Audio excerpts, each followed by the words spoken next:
Once there was a poor fisherman. He never caught many fish, and so he had no money. On some days he did not catch any fish. He couldn't buy food for his wife and 3 children. They only ate fish. Usually he caught very small fish, but one day he caught a dead horse. "Today is a bad day," he thought. Angrily, he began to fish again. This time he caught a bag of old cups. Sadly, he threw them back in the water. "What can I do?" he said. "I am a poor man.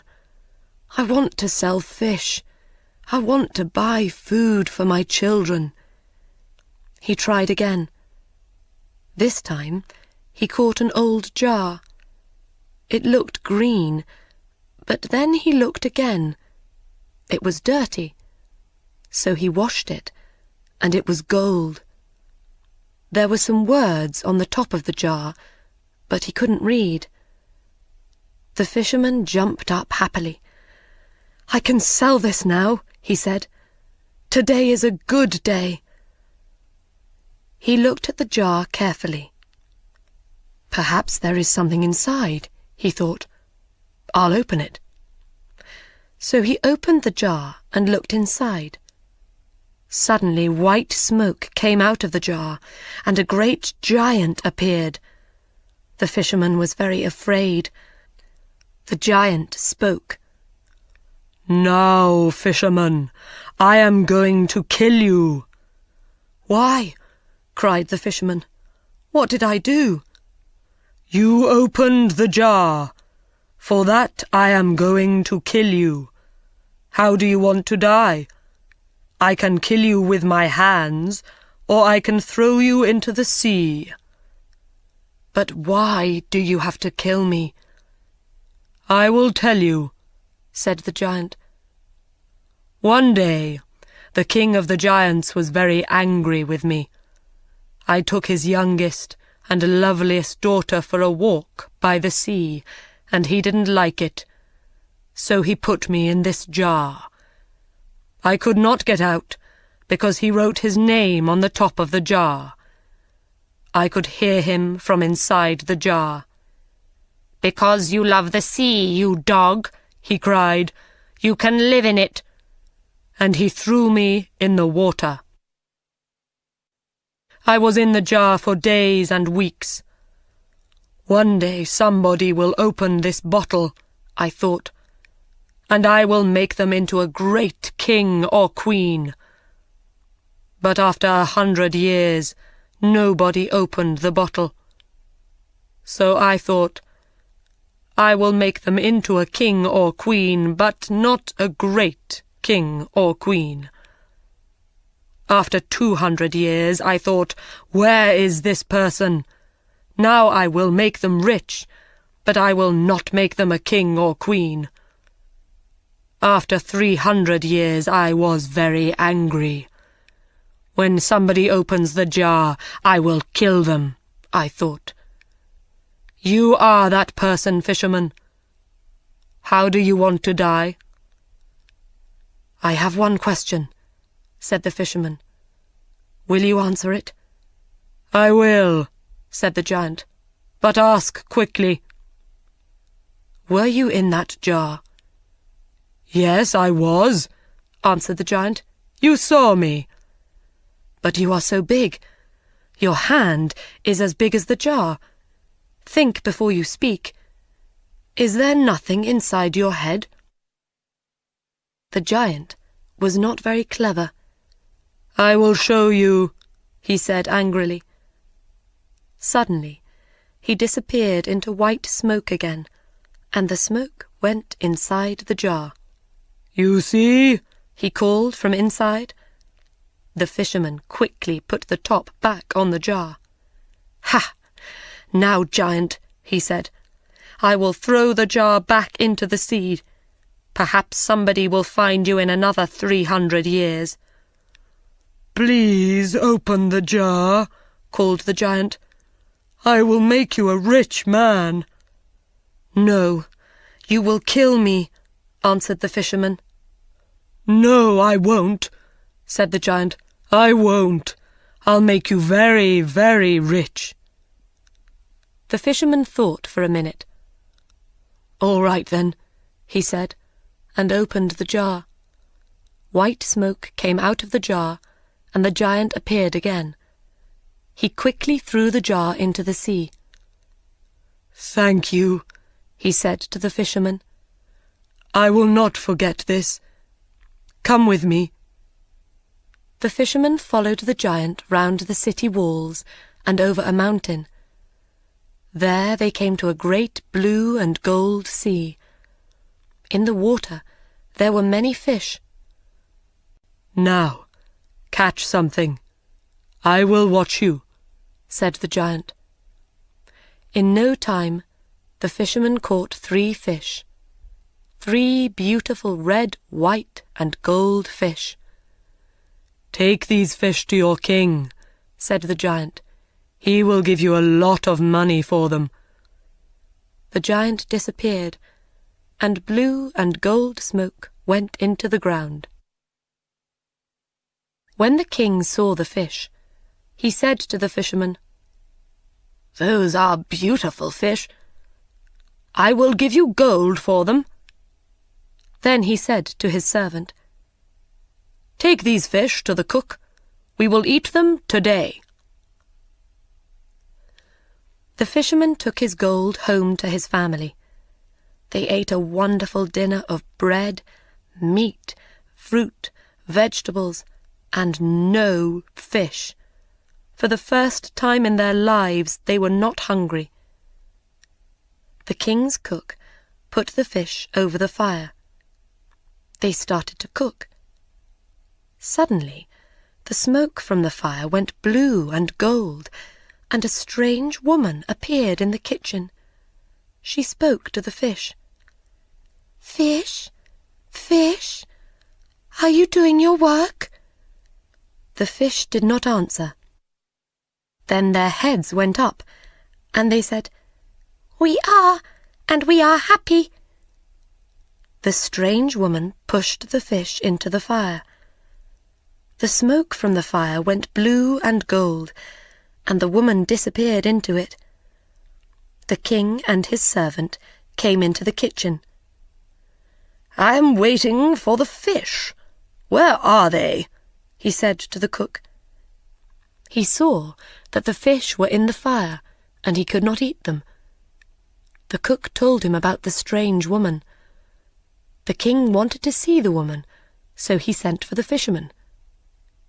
"Bring me 3 more fish," he said. When the fisherman came back with 3 more fish, the king gave him more gold. The cook put the fish over the fire. This time, the smoke from the fire went red and gold, and a big man with red hair appeared. "Fish, fish, are you doing your work?" The fish answered, we are, and we are happy."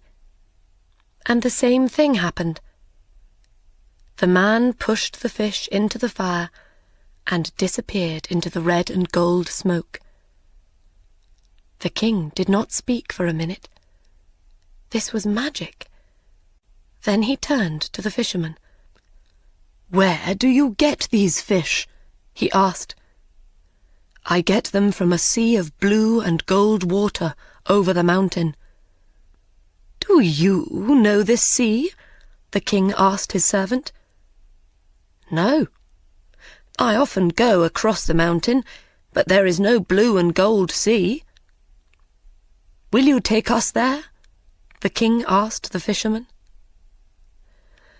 The king and his men followed the fisherman over the mountain to the sea of blue and gold, and there they saw the wonderful fish.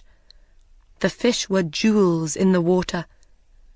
"Wait here," said the king. He took 2 men and went round the sea. There they came to a great house of red stone. All round the house were gardens of wonderful flowers. There was no answer at the door, but it was open, so the king went in. He saw many beautiful rooms, but no people.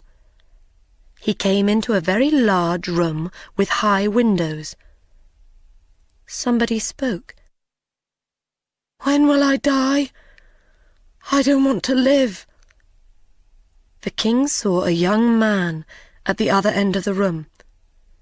He was on the floor with a coat over his feet. "I know you are a king," said the young man, "but I cannot stand up." The king took away the coat and saw that his feet were fine white stone. "What is this?" cried the king. "Why do you have stone feet? Why do the fish talk? Why does a man with red hair appear from nowhere in my kitchen? What is happening? Tell me." "I will tell you," said the young man. "Please sit down and listen. There was once a great city in this place. My father was king of that city, and I was a prince. Then my father died, and I was the king. I married a beautiful woman. She was my queen, but she did not love me. She loved a servant. When I learned about him, I wanted to kill that servant. We had a fight. I hurt him, but I didn't kill him. He could not use his legs. My wife was very angry. She can do magic, and she changed my feet to white stone. Then I could not use my legs. That was not the end of it. 3 mountains and a blue and gold sea appeared in place of the city. She changed the men and women of the city into fish. There is a little house of white stone in the garden of this house. The servant lives there. He cannot walk. My wife visits him every day." The king went into the garden and thought for some time. Then he went to the house of white stone.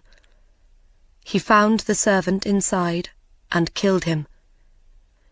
He put the servant under the bed and then climbed onto it.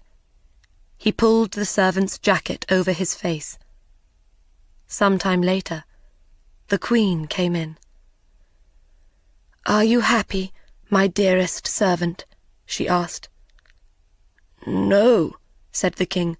"I cannot sleep. Somebody is crying. The young king is crying because of his stone feet." The queen went to the young king and threw some magic water over his feet. He stood up and walked. Then she came back to the house of white stone. "And I cannot sleep," the king said, "because the men and women of the city cry at night. They do not want to be fish." So the queen went to the blue and gold sea. She said some magic words. A great city appeared all round her. Men and women ran happily through the streets and in and out of the houses. Then the queen came back to the house of white stone. "Are you happy now, my dear servant?" she asked. "Yes, my love," he said. "Come near me." She came near him. "Come nearer. I want to put my arms round you." She came nearer his bed. He put his arms round her. In one hand he had a knife, and he killed her. He went back to the young king. "Your queen is dead. The city and its people are living." The older king and the young king were friends after that. One city helped the other city, but nobody ate fish again. The fisherman and his family were happy. The 2 kings sent them gold and beautiful things. They were never hungry again.